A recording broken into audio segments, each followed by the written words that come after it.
A las 7:30 había que estar formado y entonces se dividía la escuela en dos. Una parte de la escuela entraba a las 8 a clase y otra parte iba para el campo. Y bueno, del campo regresábamos entre 11:30 y 12. Después había, mientras los demás estaban almorzando, los que habían estado en clase, era hora de baño, después almorzábamos y entrábamos a clase por la tarde. Un año era así, el otro año era lo contrario.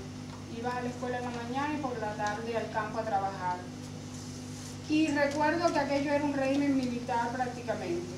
A los que ponían de jefe de albergue, como le llamaban, trataban de buscar los más fuertes para que dirigiera al resto del grupo. Sobre todo se daba en la parte del albergue de los varones, que había a veces muchos golpes y abusos contra, por ejemplo, la limpieza lo hacíamos a cada uno le tocaba un día determinado, y esos que eran los más fuertes pues nunca limpiaban. Los otros a golpes les hacían que los otros eran los que tenían que limpiar, o la parte de la limpieza de los baños. Yo recuerdo como uno de los días más horribles que pasé en mi vida fue que hubo una época que pues daban ciertas cosas como la pasta de dientes, el jabón, las almohadillas sanitarias, y entonces dejaron de dárnoslas, y en la misma ciudad nuestros padres no podían a veces conseguirlas.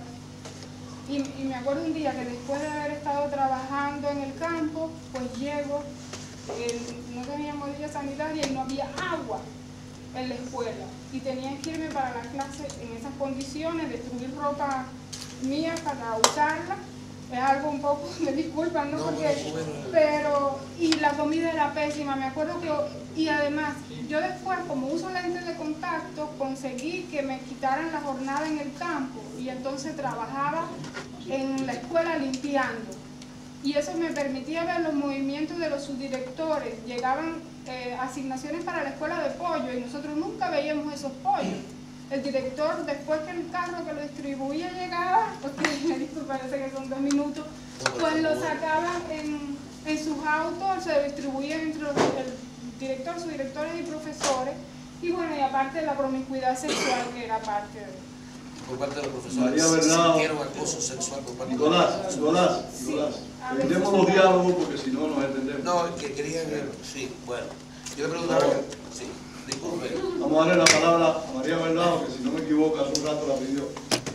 Pero María, un momento, por favor. Quiero resaltar algo, que el estudio del profesor se enfoca en esas observaciones que ha hecho la Comisión de Expertos de la Organización Internacional del Trabajo y otros organismos internacionales, más no desmiente que hayan violaciones en campo de trabajo forzoso infantil y en otras secciones, pero para el carácter objetivo y la forma en que ha hecho el profesor el estudio se ha fijado simplemente en las observaciones de esas organizaciones internacionales, y como digo, más no desmiente que hayan violaciones laborales en otros campos, incluyendo muy obviamente el de la trabajo forzoso infantil. Eso es evidente, eso es así, ¿no? un momento. María, adelante, pregunta.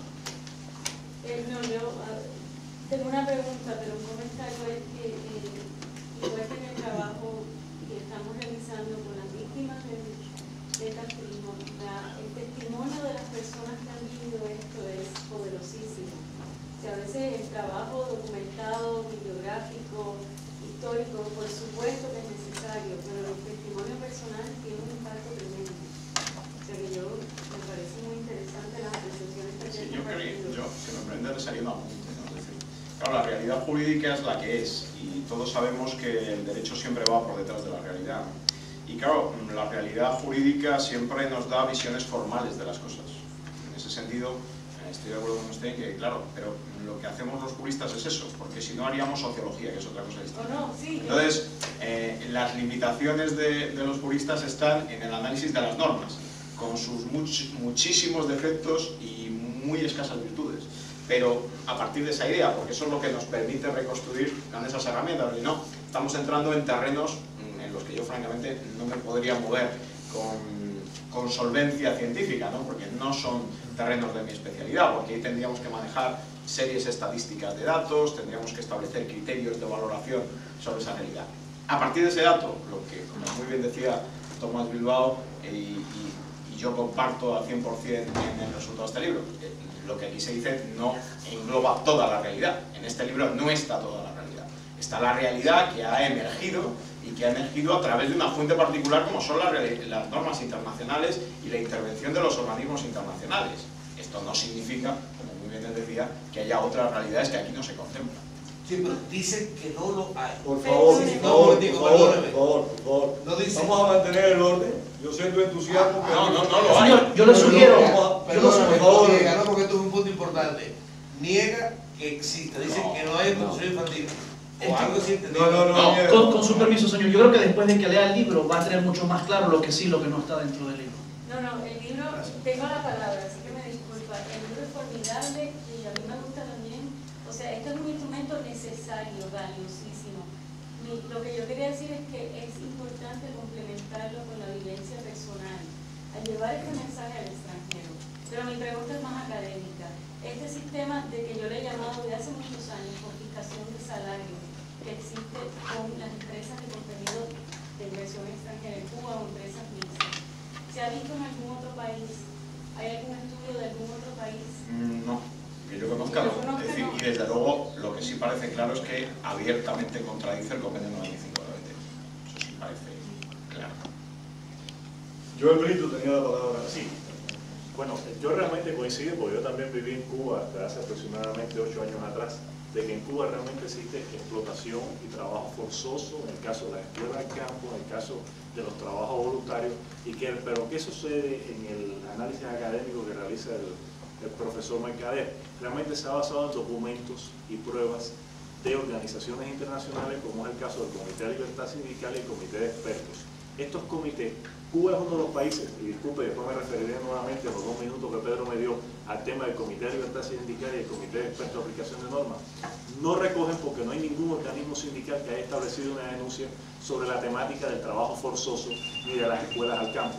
Realmente por eso es que no está recogido en sentido general. Esto no niega la problemática de que realmente en Cuba existe trabajo forzoso, existe trabajo en las escuelas del campo, existe trabajo en las escuelas vocacionales, en las escuelas militares, y realmente los niños cubanos están siendo sometidos a trabajo forzoso en ocasiones en la recogida de papa, en la recogida de tomate, donde exceden las 8 horas de trabajo, y eso es trabajo forzoso y eso es explotación de mano de trabajo infantil, pero realmente eso no está recogido por los organismos internacionales, aunque pudieran existir estudios posteriores para llevar esa denuncia. El Comité de Libertad Sindical se basa única y exclusivamente en el Convenio 87, el Convenio 98 y el Comité de Expertos en Aplicación de Normas en violaciones que comete Cuba de los 89 convenios fundamentales que tiene firmado con la Organización Internacional del Trabajo. Realmente yo creo que quizás otros organismos, como es quizás Human Rights Watch o otro tipo de organismos que tengan que ver más con lo que es el trabajo infantil, podría tener algún estudio al respecto que no está recogido en el libro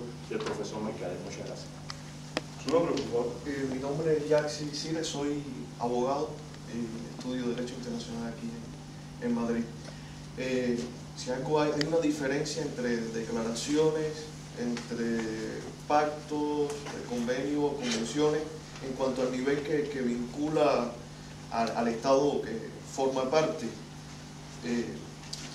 Cosa que no me queda muy claro en el primer capítulo, ¿no? Porque incluso se menciona en cuanto a lo aplicable a Cuba, se menciona hasta cuestiones de la OEA, la organización a la cual Cuba no pertenece. Pero bueno, de todas maneras, quisiera preguntarle qué mecanismo prevé estos tratados de la OIT ante estas violaciones. Como ciudadano, a mí me violan un derecho laboral en Cuba, ¿qué puedo hacer? ¿A dónde puedo acudir? Sí, es una modificación primero. El gobierno, el país de Cuba sí pertenece a la Organización de Estados Americanos.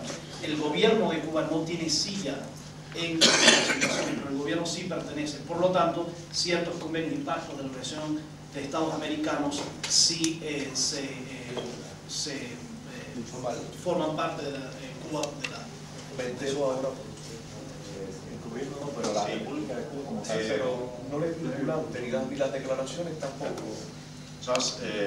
Si usted es especialista en Derecho Internacional, le recomendaría que usted mismo se contestara la pregunta, ¿no? No, le digo esto porque usted sabe perfectamente que la limitación de estos convenios en el plano internacional